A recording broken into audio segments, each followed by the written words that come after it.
Golden rule number 11. Cultivate humbleness. Humbleness is a divine virtue. It is the basis of rising in life. Swami Vivekananda, he said, power shall be given to those who are humble at heart. So, humbleness is literally one of the foundational values of a good character. It has been emphasized by all saints, seers, true scholars. Vidya dadati vinayam. True knowledge makes one humble. Bhartrihari Maharaj, he said, Yada kinchkij gyoham dvipa iva madandhas savabhavam tada sarvagyosmitya bhavadavaliptam mama manaha. Bhartrihari, the great disciple of Gorakhnath and the grand disciple of Matsyendranath, he says, when I had a little bit of knowledge, I was so intoxicated in the pride of my knowing that I thought I am a know-it-all. But when I associated with some genuine saints, I then got some realizations.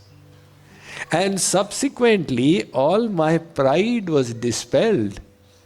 And Yada kinchit kinchit buddha jana sakashadavagatam tada murkhosmitya jvara iva mado me vyapagata. In the association of saints, that fever of pride got dispelled. And I realized that I am really not that important as I thought. Humbleness is not about thinking of yourself as the worst. It's just thinking less about yourself. Realizing that we are not that important in the grand scheme of things. The humble people, they don't take their successes too seriously. So they don't become arrogant as a result of them. But they also don't take their failures too seriously and don't go into depression because of them. They realize that to err is human. To make mistakes is a natural part of the journey of the evolution of the soul. So Bhartrihari Maharaj says, when I truly got to know, I became humble. And that is what all the saints said. The wise old man of Athens, Socrates, he was asked, what do you know? He said, when I was a youngster, I thought I know everything. But now in my old age, I know only one thing, that I don't know anything.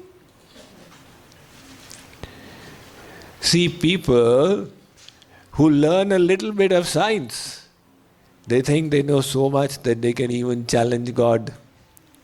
And the biggest scientist in history, all the other scientists just built on what Newton presented. He presented the laws of motion, calculus, etc., then everybody had a basis to progress. But undoubtedly he was the giant in the history of science. And he at the end of his life said, I was like a child playing with pebbles on the seashore, while the whole undiscovered ocean lay in front of me. And how true his estimation was, considering the progress of science from then onwards. Saint Augustine, who is considered one of the founding fathers of Christian theology. He lived in the 4th century in Hippo, in northern Africa, which at that time had become a seat of Christianity. He coined this term, divine ignorance. He said if somebody is ignorant, they don't know. But they don't even know what they don't know. So they think they know everything. Because they don't know what they don't know. And when they get a little bit of realization and they come in touch with their ignorance, then they become humble. That's what he called divine ignorance. I'm just telling you that all these great seers, all of them emphasized humbleness.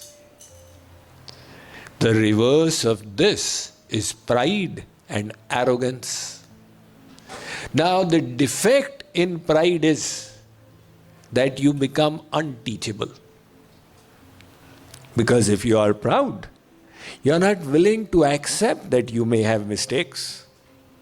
And how can anybody teach you then? It's like that seeker who went to a guru and said, Guruji, please teach me meditation. So Guruji was about to say something when he intervened. Guruji, yes, but in the Kundalini Jagran, there's this one particular chakra.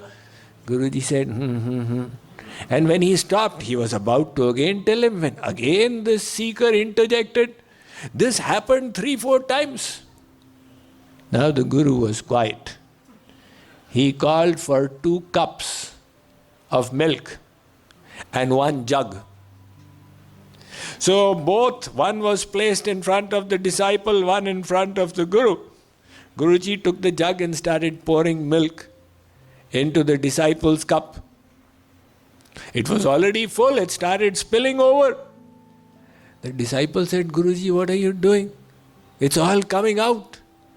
Guruji said, that is also your state of mind.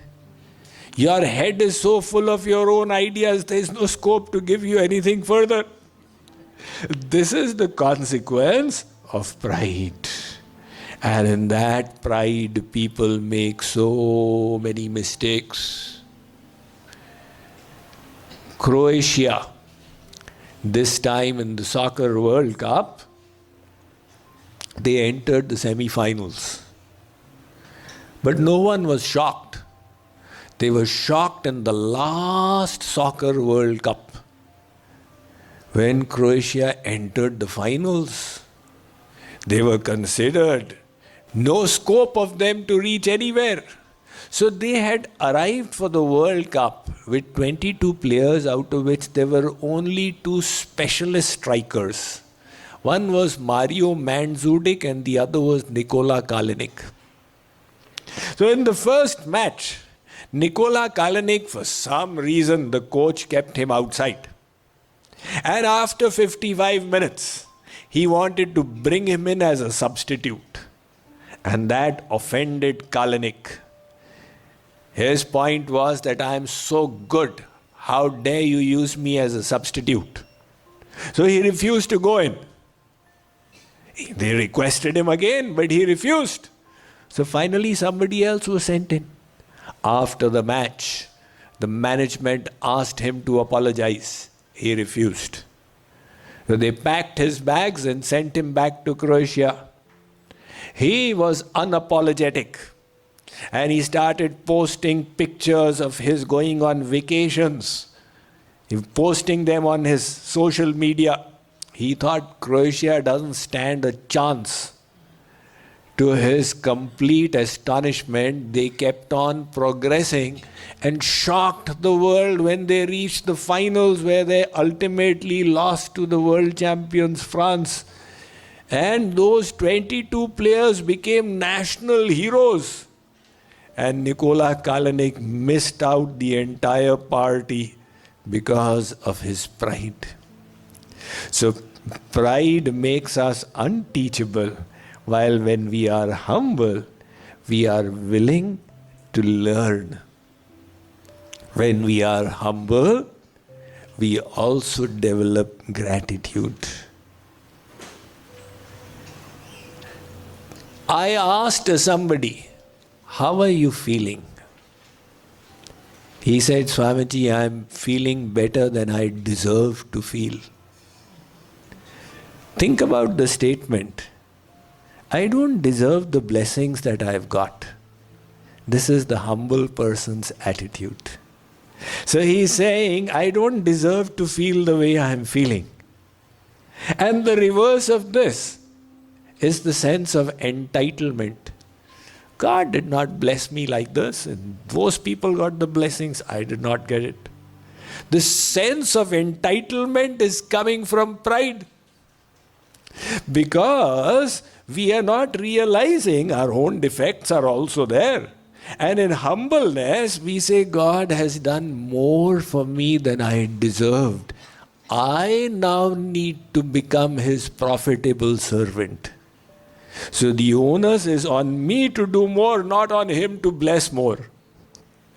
That sense of gratitude and positivity comes naturally from humbleness. Many people say, Swamiji, this humbleness you talk about, it's not going to work in the American corporate environment. Out there it is the self-esteem and that inner confidence that counts for success. This question often comes up in Q&A sessions. However, I am firmly of the opinion that people are not impressed by conceit when they see it in CEOs. Rather, they are impressed by people who are grounded. And that is why you take a look at the successful CEOs. You will find that they all were grounded in humbleness. They did not make much of themselves. Jim Collins wrote a book called Good to Great. How many of you have read it? Good to Great. It was written in the year 2002 and it's remained a bestseller since then. He was a professor in Stanford, and with a team of researchers, he studied organizations that were good and went to great. And he studied what was it that enabled them to become great. And naturally, the CEOs were also an object of study. And he mentions in the book that these CEOs of these companies, they had two distinguishing factors. One, naturally they had a very strong professional will, the determination to make it succeed. And the second was humbleness. They did not consider themselves exceptional. They considered themselves to be one of the crowd. And that is why they were willing to remain grounded.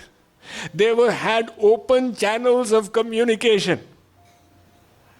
When Satya Nadella was chosen as the CEO of Microsoft to replace Steve Ballmer, after Bill Gates was Steve Ballmer who failed, and then Satya Nadella was chosen. So I just went to check the news, and the New York Times had come out with this article. Why are so many Indians becoming CEOs? What is the reason for this? Somebody said the biggest export of India to the US has been of CEOs. At present, 72 of the 500 Fortune 500 corporations have got Indian CEOs. So, New York Times analysis was this. They are very humble. And they pointed to Satya Nadella's first words on hearing his appointment. He said, I am humbled on being appointed. So it is a misconception that no, to succeed you need to have conceit, etc. you can very well remain grounded and still succeed.